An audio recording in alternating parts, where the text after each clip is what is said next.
From the studios in Joplin, Missouri, Good News Productions International presents Venture in Faith. Outstanding Christians of our generation telling their own story of how God has worked in their lives. Your host, Boyce Moten.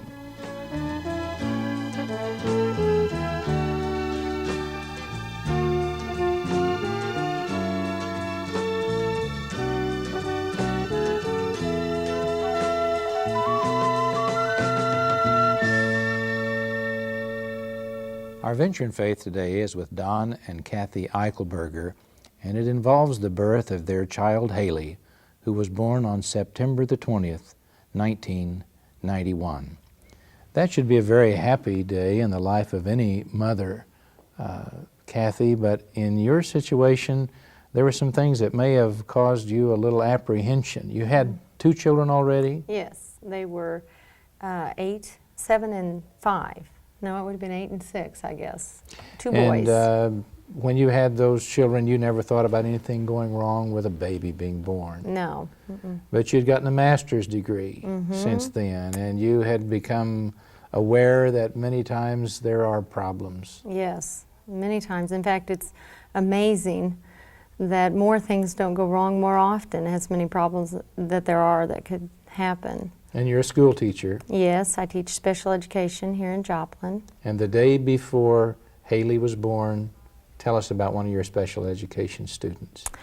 I had a little girl that I had taught for 3 years. She had a rare blood disorder. In fact, I had to do some studying before I could work with her so that I would know what her disorder was, but it's called Niemann-Pick, and her name was Brenna Lewis, a beautiful little girl.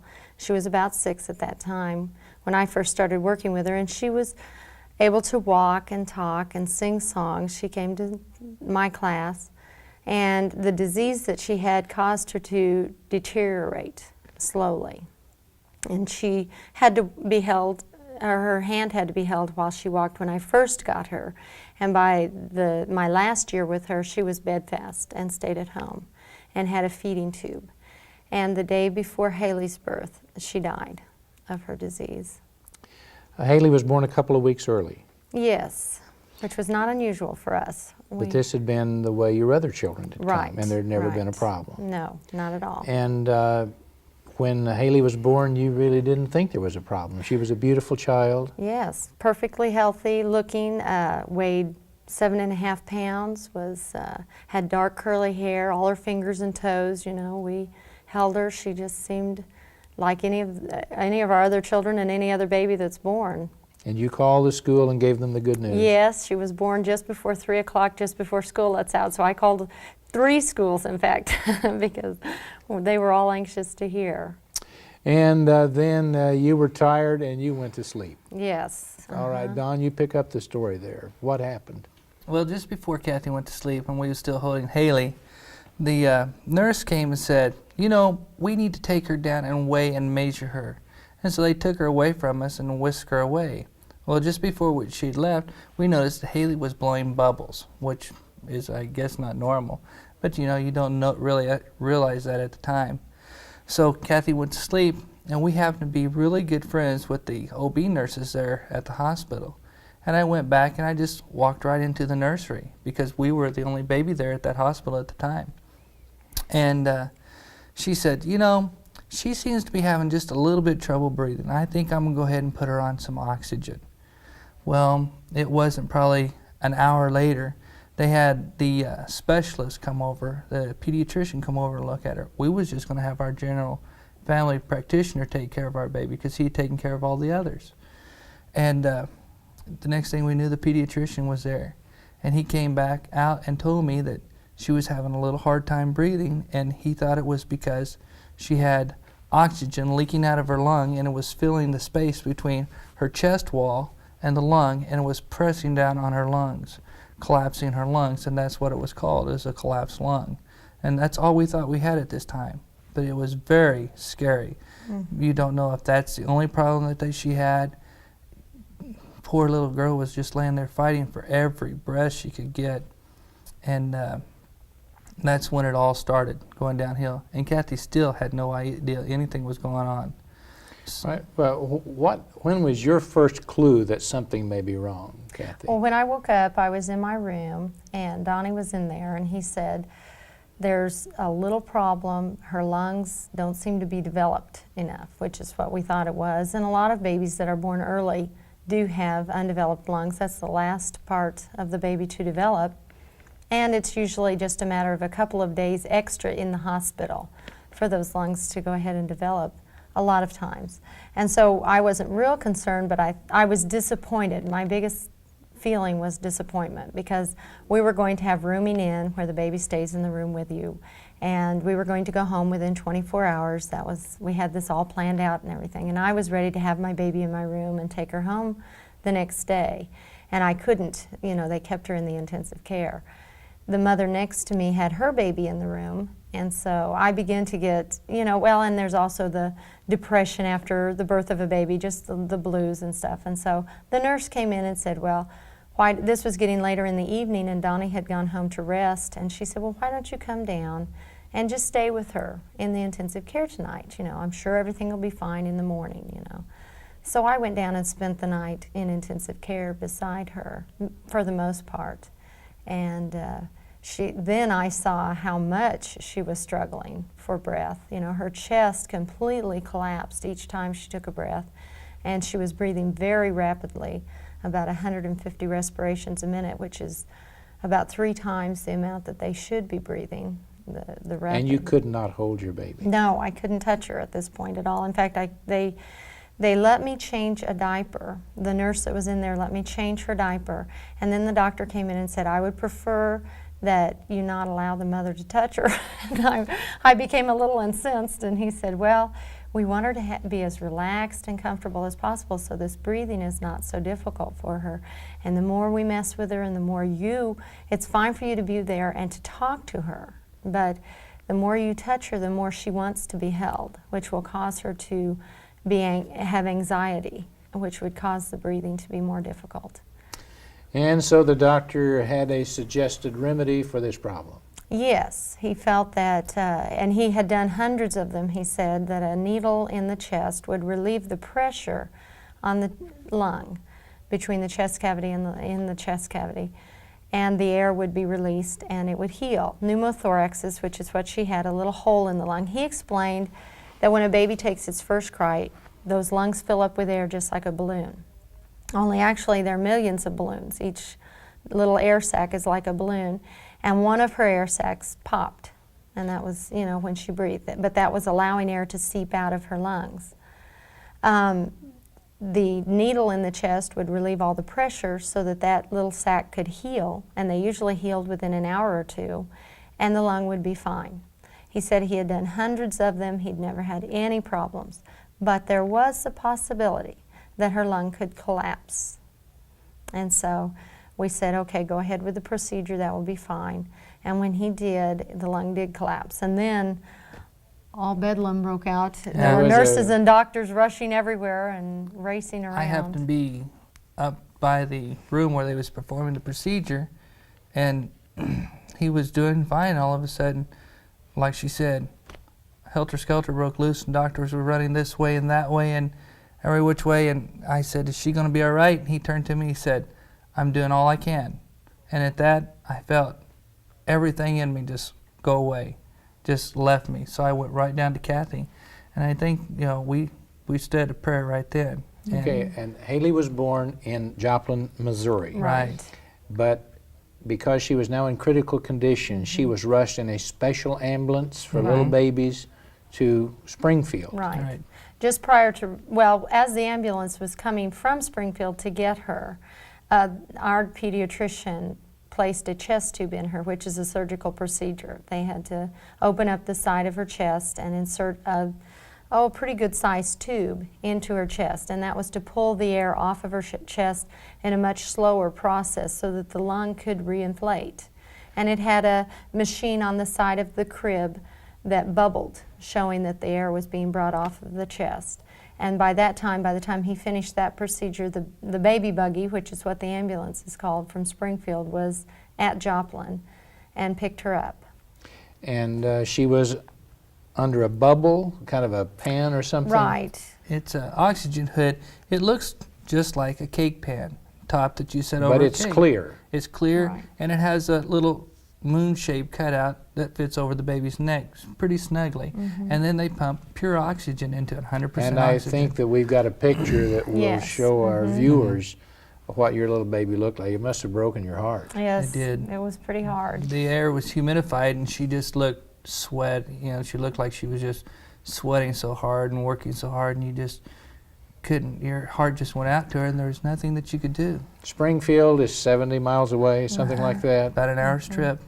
And so you had to go home while the ambulance Right. was taking your precious Right. baby to Springfield. This was Saturday after she was born on Friday, and they weren't quite ready for me to go home, but they decided that it would be okay since they were taking her up to Springfield. So we went to our house, packed a suitcase really fast, and got arrangements for our boys to be taken care of at their grandparents', and took off and followed the baby buggy essentially up to Springfield.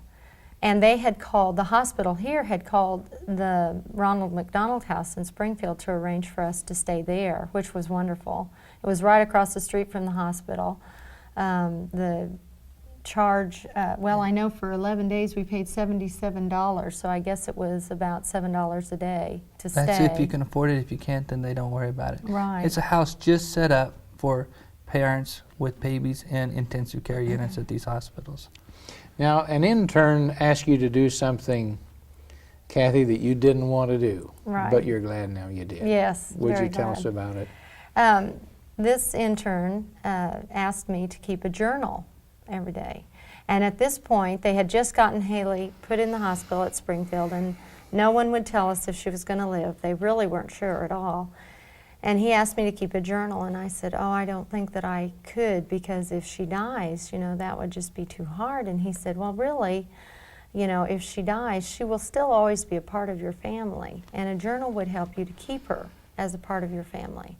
And if she lives, it would be something that she would always have, and it will be a way for you to keep every memory of this. And he was right, and so I began the journal on the day that he suggested it, which I guess was the 23rd, so she was 3 days old. Would you read to us from Haley's special journal? And you, I understand you wrote this to her, Yes, whether I she kept lived it. or died. That's right. I kept it, and I wrote "Dear Haley" on each passage, and it turned out to be a very good thing in many ways. There were a lot of times when we could not go into intensive care. You know, they needed the parents to be out.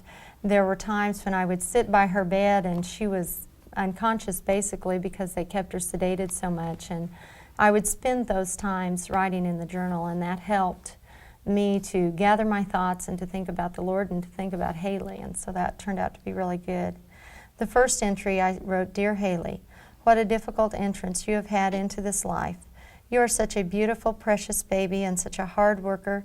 Each time you take a breath, you have to struggle so much it makes my heart ache. Our preacher, Randy Garris, was here today, and in his prayer he asked God to give you healthy lungs to tell of his praise. I really thought that was neat." And I did. He came the very first day we were up there and said that prayer. But now there was also a song that kept running through your mind, you told me, Kathy. Yes, we had wanted a daughter for quite a while. We had put off having our third child. We always felt that we would have at least 3 children, but we put it off one thing after another, and we'd had some struggles. We even lost a baby, the first baby that we attempted to have, you know, in between the boys. And then with this problem with Haley, I just, you know, it almost was a despairing feeling. And I began to remember the words to "I surrender all." And I began to think, do I really surrender all? You know, I always had thought of that song as being, I surrender all that I am willing to do and I am willing to be. But I never thought of surrendering all of the things that I own and all of the things that I have. Or like Abraham surrendering Isaac. A child, yes, is even probably the biggest surrender that you could give to the Lord. And I could hear the Lord saying, you know, do you really, you know, are you willing to surrender all? And trust and believe and hope and be willing to give this child up, you know. And it took a while, you know, that kept coming back to me and kept coming back to me, but I began to say, you know, I do believe that I do surrender all, you know. And in the meantime, a lot of people are praying, and I want Don to share with us about going to pay a bill and finding yourself face to face with one of the prayer warriors interceding for your daughter. Well, in the middle of the week, I had to come back down and check on the boys, make arrangements with our insurance, because if we didn't sign papers, our insurance was going to take effect. And I had to stop and pay some bills. In the middle of all this, Kathy and I both said this, we felt like the world should have stopped, but it kept going, and we had things we had to do. So I paid a few bills waiting for the boys to get out of school, and I went to one place in town to pay a bill, and the lady looked at the name on the check as she was taking it, and she said, Eichelberger. She said, "You wouldn't happen to be related to Haley Eichelberger, would you?" And I said, "Yes, I'm her father." And she said, She's just a few days old and already famous. already Right. famous, well known in Joplin. And she said, "You've been on our prayer request and our prayer chain and a church that I don't even know if I know of, can remember in Joplin. But this was the first time this happened, but it wasn't the last." We were, after months afterwards, we'd come up and people would say, "So this is Haley," or "We've been praying for you, you were on our thoughts a lot." And it was amazing how many people that we ran into that we had never met before that knew us through the prayers for Haley. I think every church in Joplin had us on their prayer request, even some in Tulsa, Oklahoma, Columbia, Missouri, El Dorado Springs. Just, it was amazing where we were on prayer requests there. Very comforting. It was. So Haley's struggling for every breath of air. She should have been breathing 50 to 60 times a minute. She's breathing 150 or more. Sometimes more. Sometimes more. She's got a chest tube. She hasn't taken a bite of food. She's been fed through the navel. Right. The intravenous feeding was in through the navel and into the heart, directly into the heart, which was frightening to me. I remember thinking, you know, that that was such a close link to her entire life, you know. And her oxygen count was not real good. No. In spite of the it was very fact that low. she was on oxygen, the blood gases were such that Right. The lung Very low. not working right, even though she was getting 100% oxygen, wasn't saturating the body well. It wasn't being perfused through the lungs as it was pumped out of the heart to the rest of the body. So we worried extensively those first few days about blindness from having too much oxygen, first of all, or was her brain not getting enough oxygen, and was she going to be mentally retarded from this? And still all we could wondering if think- she was going to live, you and know. yeah, all if of she's this. going to live, and thinking all this time, whatever the Lord gives us is what we'll accept, you know, no matter what His answer is. It's interesting how, you know, your faith grows, I guess, through this kind of a trial, because you feel like that if you think about something like this possibly happening, you feel like that you just couldn't live through it, you know. But your faith is stronger than you believe, you know. If you have a strong faith, if you have He never tempts us beyond what we're able I to guess bear. that's true. I guess that's right. Now, you were under some of the finest pulmonary specialists in this area. Yes. In South Cox in Springfield. Right. Well, at the beginning, they didn't call in a pulmonary specialist, a pediatric pulmonary specialist. They still, you know, they felt like that if they could get her through the crisis time of having this collapsed lung, and she survived, that her lung would just heal itself and then we would go home, you know. So it was basically just getting her through the crisis. That was our major concern at the first. And the crisis did begin to subside. You know, the chest tube continued to bubble, but it was bringing the air off the lung. The lung seemed to be getting stronger, and they were impressed with the fact that she was staying at a same weight. You know, she wasn't losing weight. So they felt that things were going to be fine. But the specialist had a specific diagnosis for her problem. Yes. He came in, it was like the 28th or 29th, so she was about 8 days old, I guess. and said that he had definitely determined from looking at all the x-rays, they took about And a you've dozen. got 11 or Yeah, so. 11 or a dozen x-rays, that she had congenital lobar emphysema, which is a birth defect.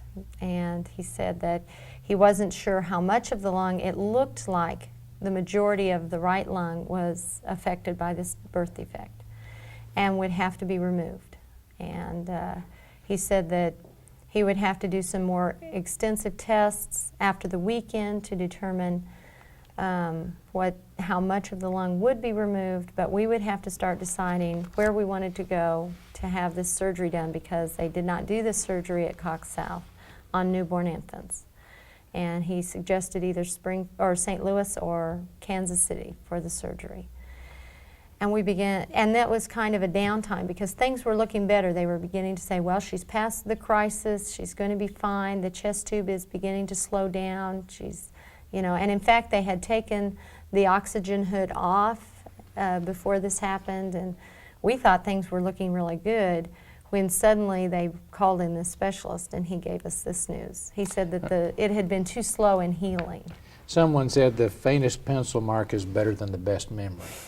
So I'm going to ask you, if you will, to read from the page where things started looking better, and then the next page or so where things were really looking bleak. The page where things started looking better. Dear Haley, oh, what a wonderful day we had yesterday. You made such good progress, and today looks to be just as good. The first marvel was at 9:29 a.m. yesterday when they clamped off your chest tube. That was the tube put into your chest to pull the air off the chest cavity. Each day we would go in and it would still be bubbling. Well, just before we went to see you, Daddy and I said a prayer and asked God to let the bubbling stop if it was His will. And sure enough, when we went in, it was stopped and they clamped the tube. We were ecstatic. Each day, Daddy and I say a prayer for you at your crib. And the Lord has held us all through this, and our faith has really grown. Today at 9:45, they took off the cake pan or the oxygen hood, and we can stroke your head. In fact, tonight Daddy ran out and bought a bow for your pretty dark hair. He's going to love spoiling you. Well, today also at 2 p.m. they took out the chest tube. Hooray! Your oxygen levels are still up and respiration rate is going down. The only bad news we've had is when the doctor told us of the possibility of a congenital lung problem. But we're not going to worry, we have a great God. And then the next day I wrote, today you are 1 week old, but I'm pretending that you haven't been born yet since you weren't due until October 1st. But I get the advantage of seeing my unborn baby and knowing you're a girl. It makes not getting to hold you just a little easier. Yesterday we went to Joplin to get Brad and Eric, and they came to spend a weekend with us. And then I wrote a little bit later, the crying started all over again for me. It's so hard waiting and not knowing the outcome of all of this. I began thinking that when you read this, you will already have heard the whole story 1,000 times and you will know the ending. But as I write, I am in agony, wondering and waiting. And just prior to that, we had heard the news. The pulmonary specialist had come in for infants and children, and he discussed your case with me and told me that you indeed have a congenital lobar emphysema, which means your right lung is defective. He is not sure at this point to what extent or how much treatment it will take to correct it, but he is sure that you have it. And the treatment was radical. Was radical. The removal It was of the the lung. removal of the affected part of the lung and possibly of the whole lung. Right.